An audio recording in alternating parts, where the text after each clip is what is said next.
All right, take it a little easy here.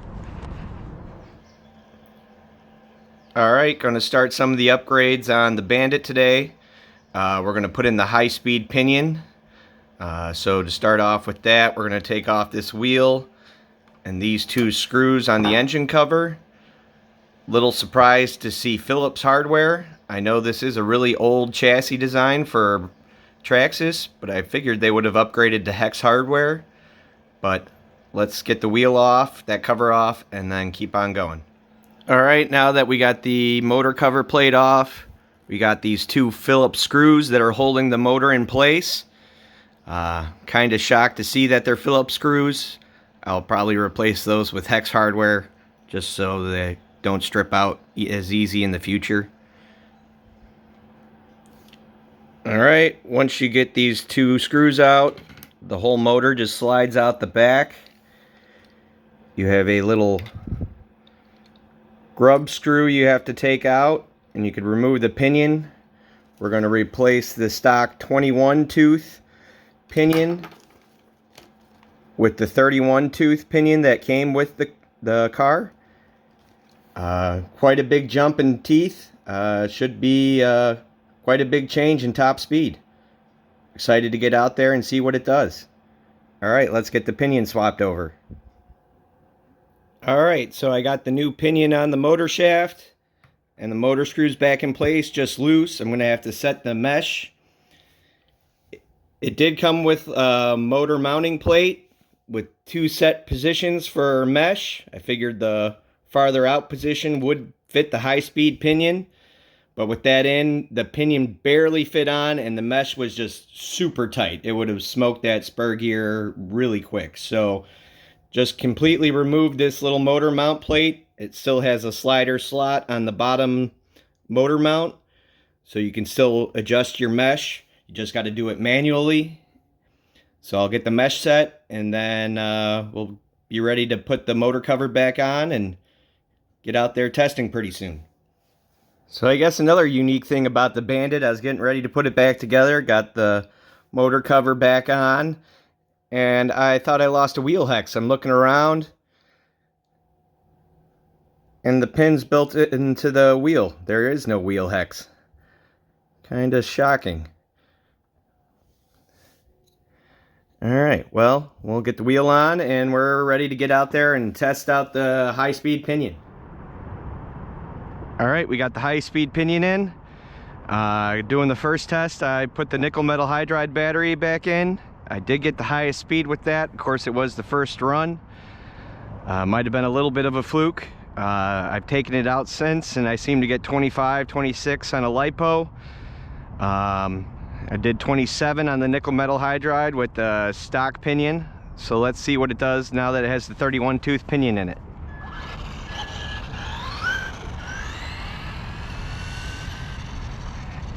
Definitely see the acceleration is down.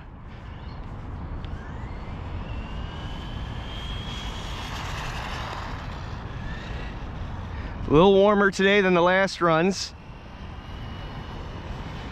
About 43 degrees.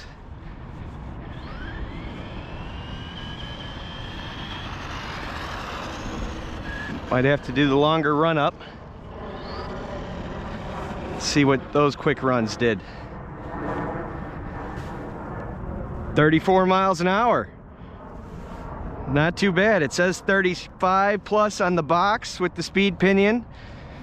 Still on the nickel metal hydride. Let's do another longer one.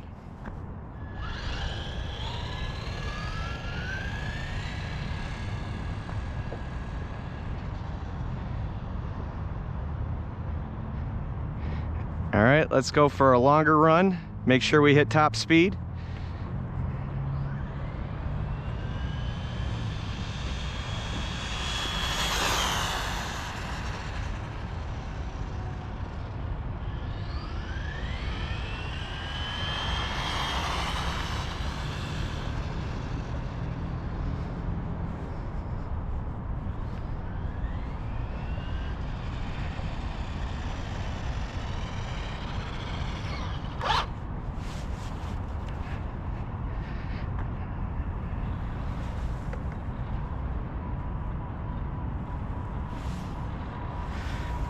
right, hit 35 on the longer runs.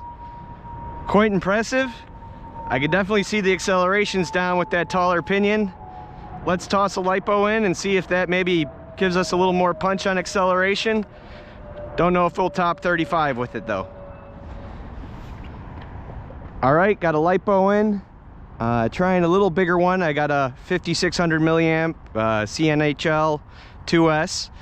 I do have an adapter running to the Traxxas plug, but it's the wired adapter. Those are a little better than the little short ones. Sometimes the connections are a little janky.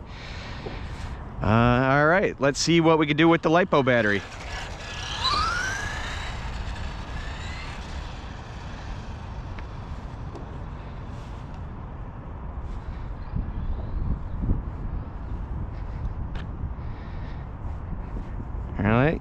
All right, let's go.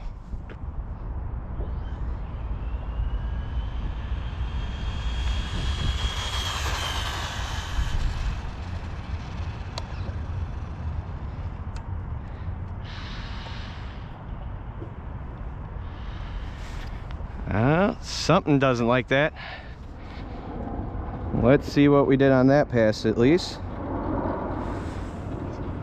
34 miles an hour. Fortunately, it doesn't want to drive anymore. I don't know if my pinion came loose. I did use Loctite. All right, well, I'll have to take it and do some further investigation. Okay, so I broke my general rule of thumb. If you leave your tools at home, you're gonna have something stupid go wrong and you're gonna have to go back home. Thought something more wrong went with it. All it turned out to be was a loose wheel and it was spinning on the axle pin. Didn't have any tools, had to run home. So now I'm back. Luckily, I only live like 2 minutes away. Got a little tool kit with me, so I shouldn't have any more problems. Got 34 on that first test with the Lipo battery. Let's see if we could do any better. The Lipo battery brought back a lot of punch that you lost with the taller pinion gear. We'll still wheelie.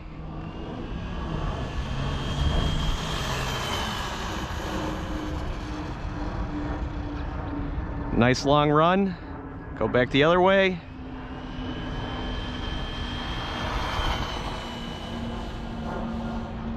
All right, definitely had to hit top speed on that.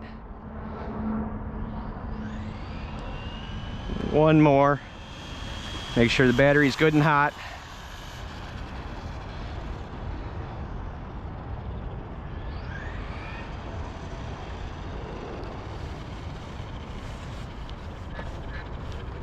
All right, let's see what we got.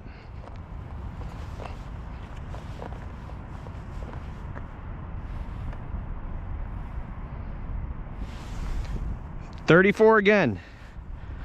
Kind of interesting. This car seems to be a mile an hour slower with a Lipo than it is with the nickel metal hydride.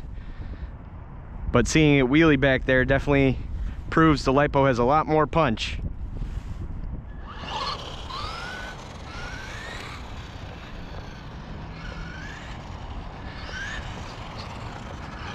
So being a little warmer out and the ground completely dry, I could definitely see handles a lot nicer than it did when I was out here on wet pavement. A lot less understeer.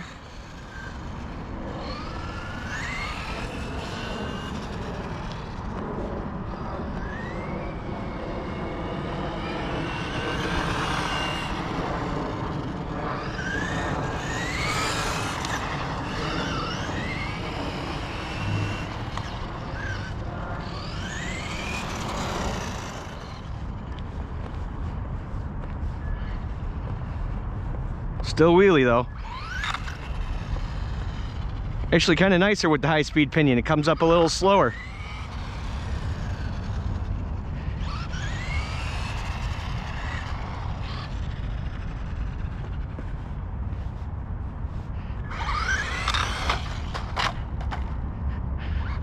First crash with the Bandit.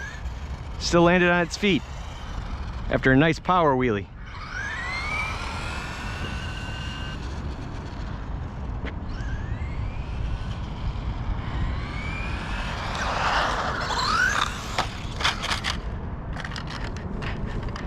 All right, take it a little easy here. All right, so pretty big jump with the high-speed Pinion. Got it over 30 now. Got 34 with the Lipo and 35 with the nickel metal hydride.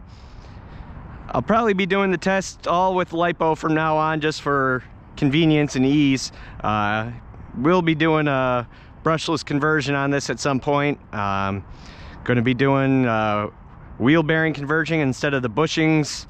Let me know if there's anything else you guys want to see me do on this. If it gets a little crazy, I might do an AVC controller or something like that.